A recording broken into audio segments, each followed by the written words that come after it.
अस्सलाम वालेकुम वरहमतुल्लाहि वबरकातुहू।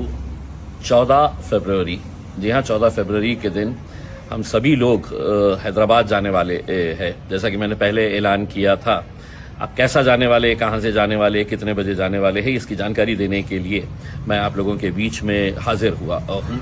सबसे पहले तो ये है कि 14 फरवरी के दिन दारुसलाम डे मनाया जाने वाला है। दारुसलाम है क्या? तो दारुसलाम पार्टी का हेडक्वार्टर है, जहां पर हर रोज हजारों लोग आते हैं जिनकी सुनवाई कोई नहीं करता है। उनकी सुनवाई दारुसलाम के अंदर होती है, जहां पर मजलिस के एमपी साहब जनाब बैरिस्टर असदुद्दीन अवैसी साहब, हबीब मिल्लत जनाब अकबरुद्दीन अवैसी साहब, सारे एमएलएस और पूरे कॉरपोरेटर्स एक जगह के ऊपर बैठते हैं दारुसलाम हेडक्वार्टर के ऊपर। और जो इंसान जिस किसी तकलीफ के अंदर है वो वहाँ पर आता है, अपनी सुनवाई करवाता है और वहाँ पे उसकी जो भी परेशानी है उसका हल निकाला जाता है। तो दारुसलाम डे 14 फरवरी के दिन मनाया जाने वाला है। साथ ही साथ 14 फरवरी के दिन महाराष्ट्र में जो कामयाबी मिली है नगर परिषद और महानगर पालिका के इलेक्शन में, उसका जश्न भी मनाया जाएगा। हम सब क्यों जा रहे हैं दारुसलाम? तो बैरिस्टर असदुद्दीन अवैसी साहब, अकबरुद्दीन अवैसी साहब और मजलिस इत्तेहादुल मुस्लिमीन का शुक्रिया अदा करने के लिए जा रहे हैं। अगर ये जमात ना होती तो मेरे हिसाब से हमारी आवाज़ ना होती, इसीलिए हम जा रहे हैं उनका शुक्रिया अदा करने के लिए और ये बताने के लिए कि जिस जमात की शुरुआत हैदराबाद से हुई थी, आज वो महाराष्ट्र में ही नहीं बल्कि पूरे हिंदुस्तान में किस तेज़ी के साथ दौड़ रही है, आगे बढ़ रही है। 14 तारीख के दिन हम अलग अलग जगह से जितने भी लोग आ रहे हैं, ऐसा ज़रूरी नहीं है कि पूरे के पूरे एक ही रैली के अंदर, अगर किसी की सहूलत ये होती है कि नहीं मुझे यहाँ से दूर हो जाएगा करके, तो वो अपना रास्ता इख्तियार कर सकते हैं। हम औरंगाबाद से गाड़ियों का एक काफ़िला लेकर, जिसमें हर जीता हुआ कॉरपोरेटर, इलेक्शन लड़ा हुआ कॉरपोरेटर, पार्टी के पदाधिकारी, कार्यकर्ता, मजलिस के दीवाने, मजलिस के चाहने वाले, सभी लोग इसके अंदर शामिल हो सकते हैं। बहुत सारे लोग फ़ोन करके पूछ रहे हैं हम आ सकते हैं क्या? देखिए, दारुसलाम आपका है, मजलिस आपकी है, तो कोई भी आ सकता है इसमें। लेकिन वहाँ पर जो जीते हुए कॉरपोरेटर्स हैं, काउंसिलर्स हैं, उनका इस्तकबालिया प्रोग्राम रखा गया है, तो आप भी उसमें शरीक हो सकते हैं, क्योंकि उनके जिताने के अंदर आप लोगों का भी बहुत बड़ा हाथ है। 14 तारीख के दिन सुबह 6 बजे हम औरंगाबाद के आम खास मैदान के ऊपर जमा होंगे, जो जामा मस्जिद के सामने है, अपनी अपनी गाड़ियों के साथ। जामा मस्जिद के सामने आम खास मैदान पे गाड़ियां खड़ी रहेगी और हर गाड़ी के ऊपर मजलिस का झंडा रहेगा। मजलिस के झंडे के साथ तिरंगा झंडा भी हम लगाएंगे और ये एक काफ़िले के तौर के ऊपर गाड़ियों की एक रैली की शक्ल के अंदर हम औरंगाबाद से बीड़, उस्मानाबाद, नलदुर्ग, तुलजापुर, उमरगा, तुलजापुर, ज़हीराबाद होते हुए हम हैदराबाद जाएंगे। अब इतना बड़ा सफ़र है तो बीच में एक ब्रेक तो बनता ही है। तो नलदुर्ग में हम ब्रेक लेंगे, वहाँ पर दोपहर में खाने का इंतज़ाम वहाँ के ज़िम्मेदारान ने रखा हुआ है, तो वहाँ पर ब्रेक लेंगे, एक छोटा सा ब्रेक लिया जाएगा और वहाँ से हम लोग फिर हैदराबाद की तरफ निकलेंगे, क्योंकि किसी भी हालत में हमें असर की नमाज तक वहाँ पर पहुँचना है। यानी कि 5 बजे का हम टारगेट लेकर चल रहे हैं कि 5 बजे तक हमें हैदराबाद पहुँचना है।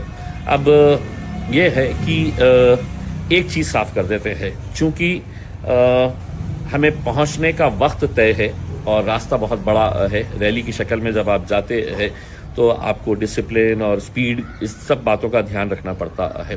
तो रास्ते में कहीं पर भी स्टॉप नहीं होगा।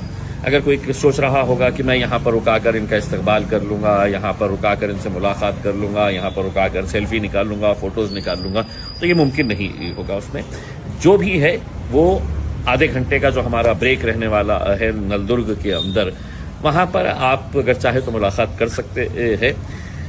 अब जितने लोग अलग अलग शहरों से आ रहे हैं, आपको तय करना है कि आपको कन्वीनियंट कौन सा है। एक रैली की शक्ल तो यहाँ से जा रही है जो औरंगाबाद से निकल के बीड़, उस्मानाबाद होते हुए जा रही है। अगर किसी को ऐसा लगता है कि मुझे बीड़ करीब होता है तो आप बीड़ से ज्वाइन हो सकते हैं। किसी को लगता है कि मैं उस्मानाबाद मेरे लिए करीब होता है तो आप अपना रास्ता इख्तियार करके उस्मानाबाद आ जाए। लेकिन जब वहाँ पर गाड़ियाँ लेकर आए तो इस बात का ख्याल रखिए कि गाड़ियाँ एक के पीछे एक लगाई जाए रास्ते के ऊपर।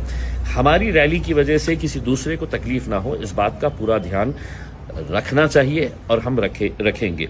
इनडिसिप्लिन हम किसी भी तरीके से बर्दाश्त नहीं करेंगे। जो पार्टी के जितने भी ऑर्गेनाइजर्स है जो इसकी तरतीब बताएंगे कि कैसा करने का है करके, तो उसको फॉलो करना होगा। किसी ने भी बहुत ज़्यादा स्पीड में गाड़ियां नहीं चलाना है, किसी ने भी एक दूसरे को ओवरटेक करने की कोशिश नहीं करना है।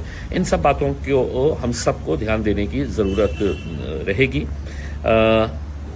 इम्पॉर्टेंट ये है कि हर गाड़ी के ऊपर हमारा झंडा, पार्टी का झंडा जो है वो झंडा लगाना है करके, क्योंकि अब ये झंडा लहरा रहा है, अब पूरे हिंदुस्तान के अंदर लहरा रहा है। तो हम भी जा रहे हैं अपने कायदों का शुक्रिया अदा करने के लिए कि जिसकी शुरुआत आपने हैदराबाद से की थी। आज देखिएगा कि मजलिस कहाँ कहाँ तक पहुँच चुकी है करके। तो यही बातें मैं आप लोगों को बताने के लिए आया हूँ। हम हर रोज़ कुछ ना कुछ अपडेट इसके ताल्लुक से हम करते रहेंगे। हमने अपने ऑफिस के ऊपर रजिस्ट्रेशन रखा हुआ है ताकि हमें भी ये बात का पता चल सके कि आखिर में कितनी गाड़ियां होने वाली है करके। तो वो रजिस्ट्रेशन की वजह से हमें आसानी ये होगी कि हैदराबाद जब पहुंचेंगे तो गाड़ियों की पार्किंग का भी इंतज़ाम करना है। तो हमको एक आइडिया आ जाएगी कि कौन सी गाड़ियां कहाँ पर हमें लगवाने का है करके, क्योंकि एक जगह के ऊपर तो ये मुमकिन नहीं होने वाला है करके।